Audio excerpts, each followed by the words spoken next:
Olá!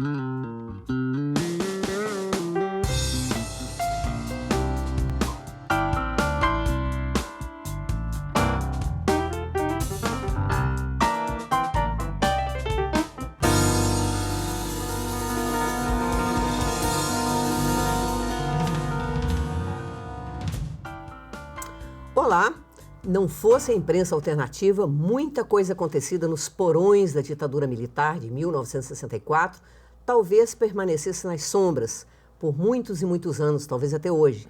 Mas um grupo de jornalistas em 1975 se uniu e criou de fato um jornal tabloide que circulou por 3 anos.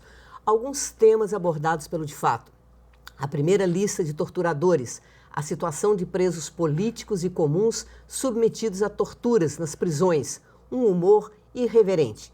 De Fato, defendeu também o respeito aos homossexuais e às prostitutas. Quem estava à frente dessa empreitada e de muitas outras empreitadas libertárias, como veremos, era o jornalista Aloysio Moraes, ex-presidente do Sindicato de Minas Gerais e o nosso convidado de hoje. Bom, Aloysio, aqui estamos nós, 40 anos depois. Nós éramos casados, inclusive, nessa época, né? Em 76 foi criado o De Fato. Exatamente. Em janeiro, fevereiro de 76 foi. Mas eu acho importante a gente falar que foi casado, porque você é uma pessoa de quem eu gostei muito. Não, você é uma pessoa que eu amei, que eu gostei muito e por quem eu tenho ainda muito respeito e muita admiração.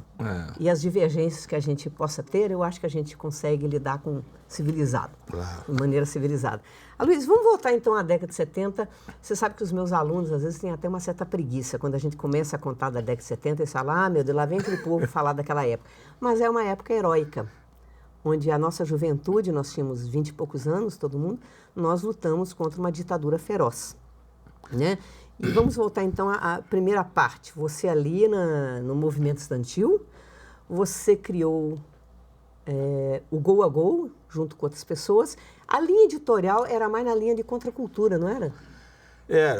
Bom, antes preciso dizer que na época eu estudava, né, jornalismo na UFMG, né, participei do movimento estudantil, fui um dos diretores dos diretório acadêmico da Fafiche, o diretório que reabriu o DA, quando o Idalísio Aranha, que acabou sendo assassinado na guerrilha do Araguaia, ele foi presidente e eu participei dessa diretoria dele. E reabriu o DA fechado pela ditadura.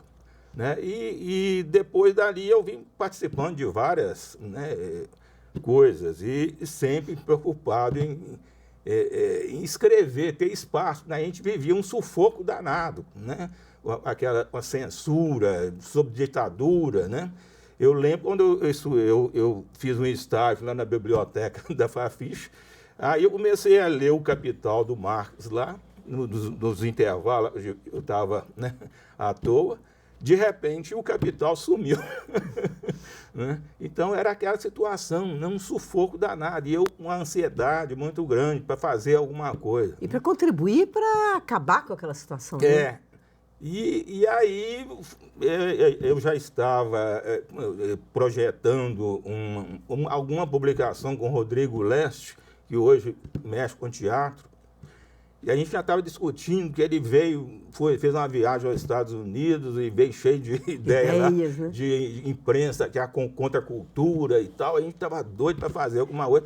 Aí veio o vapor. Aí eu fui chamado para ajudar a fundar o Gol a Gol, Se Pegar com Pé de Ibra, um jornal do DCE. Isso. O DCE tinha comprado uma impressora lá, então veio a ideia de fazer um jornal. E eu fui, como estudava jornalismo, me chamaram lá e eu fui ajudar. O Gol a Gol era bem irreverente também em termos de imprensa estudantil. A diretoria do DCE naquela época, a Samira, o Vigílio Guimarães, o João Campeão, eu esqueci o sobrenome dele. Ele era conhecido como João Campeão, porque passou em primeiro lugar no vestibular único. E começou ali naquela época. Então era uma diretoria muito aberta, interessante, né? Sabe? Muito rica. E eles deram espaço lá para a gente contribuiu para fazer o número 0.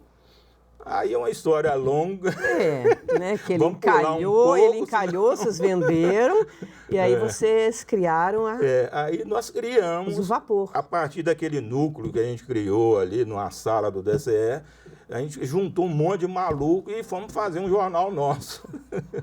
E imprimindo lá no DCE, a gente pagava lá para o funcionário, pagava tinta e papel e eles rodavam lá para a gente. E aí surgiu o Vapor. Que também era na linha de contracultura. A gente estava ali pisando era um pisar em ovos, porque qualquer coisa né, a polícia vinha em cima, como veio. Né? Como veio, várias vezes. Então, para a gente editar aquilo, né, e nós reunimos uma turma de ilustradores, né, o Humberto Guimarães, uma turma muito criativa. Não, todos se tornaram grandes artistas. O Gilberto Abreu. Humberto Guimarães, o Luiz Maia, o Ex. Nós lançamos uma geração de Benjamin, artistas. que hoje é um artista plástico. Exatamente. Aí, né? É muito considerado aí, né? Então era uma turma muito criativa e doida para fazer coisas. Havia uma vontade muito grande. Né? Então nós fizemos primeiro o Vapor. E depois a Circos. Isso em 73. Mas vamos passar para Circos. Deixa eu ver uma coisa, como que a gente podia aqui... A Circos, eu queria mostrar, deixa eu ver qual câmera que eu... A Circos. Aloysio, essa Circos, ela teve uma grande proeminência nacional porque ela denunciou, através do depoimento do Luiz Carlos Garrocho, hoje na Secretaria de Cultura, se não me engano. Ele denunciou, ele participou dentro da TFP, Tradição, Família e Propriedade, que era uma entidade, organização de superdireita, né? Repressiva, superdireita. E ele mostrou a lavagem cerebral a que eram submetidas as pessoas. Né? Essa Circos, ela teve uma repercussão nacional porque... Porque o Jornal do Brasil fez uma matéria em cima da matéria que saiu. Era um assunto tabu, né? Assim, ninguém abordava. E ele colocou lá, né, os bastidores da TFP. Eu acho que aquilo ali foi o começo do fim da TFP. É possível. Sim, porque eles eram muito numerosos em todas as esquinas, tinha aqueles estandartes, aquelas palavras de ordem super conservadoras, né? Depois a Circos também foi os coxinhas da época. E mais ou menos, né? Assim, porque eles eram bem mais, né? Agora tem essa Circos que você podia falar um pouco. Essa Circos, ela foi toda censurada e você fala que ela é um exemplar histórico. Por quê? Histórico. Porque esse é o terceiro número, e nos outros números a gente sempre colocou, né, a gente deu assuntos polêmicos, como no caso do Luciano, né, o Taradão, e essa questão da TFP, e depois a gente veio com essa aí. Então, os dois primeiros números já chamaram a atenção, né, da polícia, da censura e tal.